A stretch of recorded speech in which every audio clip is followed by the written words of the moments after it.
So a guy wearing this hat is going to talk about Nintendo. But listen, I'm going to be very transparent with this. I am not a person who likes Nintendo. I think Nintendo in 2025 actually exposed exactly what I've known them to be for a while. And that is a greedy company that does not care about their consumers, does not care about the quality their consumers are getting. All they care about at the end of the day is just making that money. Now, all companies are like that, for the record. Not a shocker, right? I think we all know that. Corporations want their money and they want to get it any way they can. The problem with Nintendo is they seem to go a step beyond the normal greed. So in 2025, they launched a brand new Nintendo Switch 2. It really wasn't that impressive of a system, but it's a decent system for what it was. That's until that price was revealed. Nah. So for $450, actually I believe it's $500 with the Mario bundle that they canceled, by the way. Nintendo was like, hey, $450 for a console that's already seems outdated. Great. Then, of course, they have the subpar, NSO system where they barely have updated with the type of games you actually want to be updated. Remember when they announced N64 games? For what people told me, they barely have updated that thing. Like maybe every once in a while. Oh, GameCube games? Probably the games you saw are the only games that are actually going to be on the list.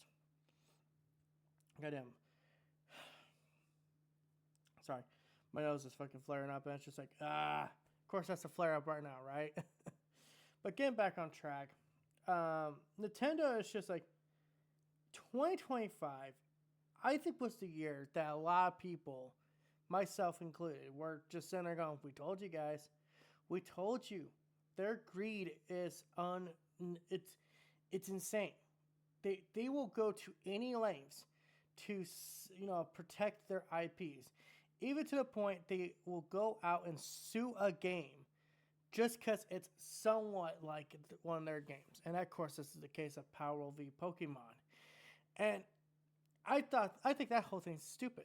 Because when did Nintendo decide they owned the intellectual idea of throwing a ball and catching creatures? Some people thought it was over some of the characters in Power World.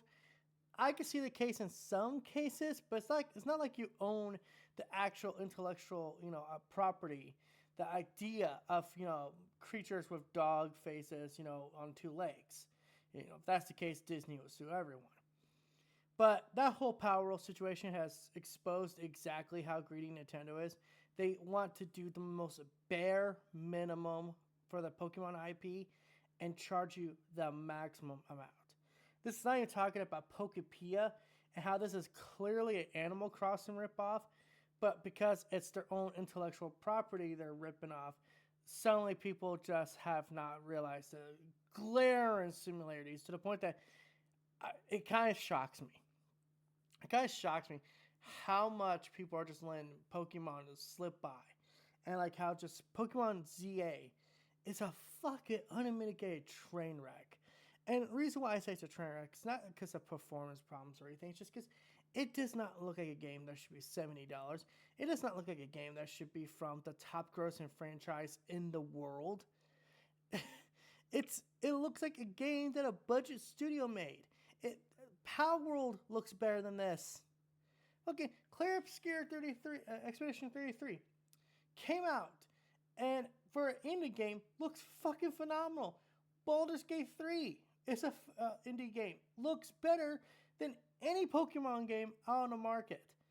So how come a multi-billion-dollar franchise like Pokemon is allowed to get away with doing the bare minimum, but when other studios want to do it, all of a sudden people turn on the rage goggles, as I like to call them. It bugs me. And then it's the fact that they had the gall to charge $80 for Mario Kart World Tour when they knew this was not worth $80. So when they bundle it with the Nintendo Switch 2, that bundle that they eventually canceled, it really was only being charged at the $50 level. Because if it was being charged at the full $80 level, it would have been like, what, $500 plus dollars? But instead of being the 500 even, suspicious, isn't it? It's like Nintendo knew this game wasn't worth $80, but they were going to see how much they could get away with. And of course, the Nintendrons came out in a fucking wilds and just buy this shit up to the point that it's just, I cannot believe that I've seen at least 5 Nintendo YouTube channels sit there and defend the mediocre games Nintendo has put out this year. Listen, obviously, I'm wearing a PlayStation hat, right? I'm telling you right now, PlayStation only had really, like, maybe technically you could count Lost Souls aside as, like, a kind of pseudo-exclusive.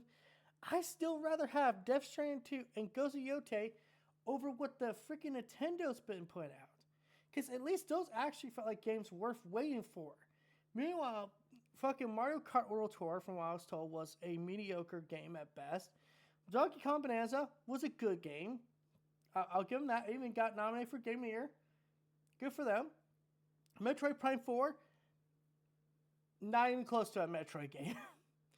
I've heard people say, like, this is like, they felt like this game was made 2 years ago, was ready to ship, and they just held off on it until the last, to this year. Or I guess technically 2025. Goddamn, what's the other games that came out that I just completely forgot about? Oh yeah, Pokemon ZA. It's garbage. I'm sorry. Multi-billion franchise. It looks like it's a $20 game.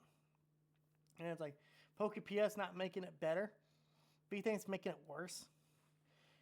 And it's just, I don't get how people just buy into this stuff. Remember, I've said this in the past, and I'll continue to say this. Nintendo's not competing against Microsoft and Sony. They are competing against Disney. Because they are the Japan Disney. And what does Disney do? They sell you on nostalgia and hope that things will get better. But they never get better. They just kind of slightly bump up. But then drops back down. That's Nintendo in a nutshell in 2025. It was never good. It was mediocre at best. And yet people act like that was, the way to go. I even saw this game article. I forget what website it was actually I saw it from, where they said Nintendo won the console war by focusing on gameplay. And I'm like, really? Really? Because last I checked, a lot of people with their recent games have been complaining about the gameplay. And listen, if you want to sit there and declare Nintendo the winner, I'm not going to factually disagree with you. Nintendo, when it comes to their first-party games, always sell. They always sell. But the reason why I get upset about it is I don't think they deserve to sell. I think if these games were put under any other umbrella, they would be criticized to high hell. But because Nintendo fans are so diehard, so loyal, they don't care about the actual quality of the game. They don't care if this is on the same scale of games that are put out around the same budget. They don't. Just going back to Expedition 33. Looks like a AAA game. Plays like a AAA game. Had the budget of a AA game at best. And easily outshines anything Nintendo did. And yet, Nintendo games will sell more. That's the thing I don't get. That's like, I don't get how people can reward such mediocrity and just then turn their eyes on to everyone else and like, why aren't you doing this? Why aren't you doing that? Oh, this is not like a Nintendo game. You're right. You're right, Ghost of Yote is not like a Nintendo game. Because Ghost of Yote is actually a good game. You're right. You're right that God of War 2018 isn't like a Metroidvania. Because it's actually fun to play. Oh, you're right, Halo's not like Metroid Prime. Because it's actually fun to play. You're right that Baldur's Gate 3 is not like Xenoblade or Zelda. Because you know why? It's actually made for adults and it's actually fun to play. That's just. I'm not the Nintendo guy. There's a reason why this is not a Nintendo hat. And obviously, I try to be unbiased as possible. But at the same fucking time, I have my thoughts. I have my opinions. I think Nintendo is a mediocre company that gets away with it because people are nostalgia blind to them and literally do not care about the actual quality they get. These are the same people who will sit there bitch and moan about the Lilo and Stitch remake, but they went to go see the Lilo and Stitch remake to begin with, when we all knew that was not going to be a good movie to watch. But because it had the right nostalgia attached to it, you're going to go watch it. I honestly believe there is a coordination between Disney adults and Nintendo adults. In fact, if I could find the clip, I'll probably play at the end of the video, where I'll actually have to edit all this, but fuck it, I will. Where Luke Stevens says it best, like, Nintendo fans are Disney adults. They really fucking are. They are on that same wavelength. They are on that same brain level. They don't actually have critical thinking skills. They only have, when it comes to Nintendo. When it comes to everything else, you have critical thinking skills. But when it comes to Nintendo, they're just blind to any fault of them. And if they're not blind to it, they are blissfully being ignorant about it. So yeah, until next time, guys, this is That PlayStation Gamer. Thank you guys for watching this video. A little different, but I didn't want to, do crazy editing or anything because it's Nintendo. I'm not fond of them. I make it no secret, but I try to be somewhat unbiased. So thank you guys for watching this video. Don't forget to like, comment, and subscribe, and all that other YouTube RMBS. Bye. Donated €10 through Super Chat. Nintendo fans are some of the most Stockholm Syndrome afflicted people on the planet. People forget that they had ties to Japanese organized crime, yet are shocked when they pull shady shit. I didn't know about the ties to organized crime. If that's true, that's hilarious. But secondly, it gives me strong, I'm going to say it. Cancel me. I don't care. Just my opinion. Cancel me. Gives me strong Disney adult vibes. Sure do. Sure do. Like, it gives me the vibe of an adult who had some trauma in their childhood and they're trying to relive their childhood by connecting and playing with a lot of Nintendo stuff. And I'm not saying this is the case for all people who like Nintendo stuff.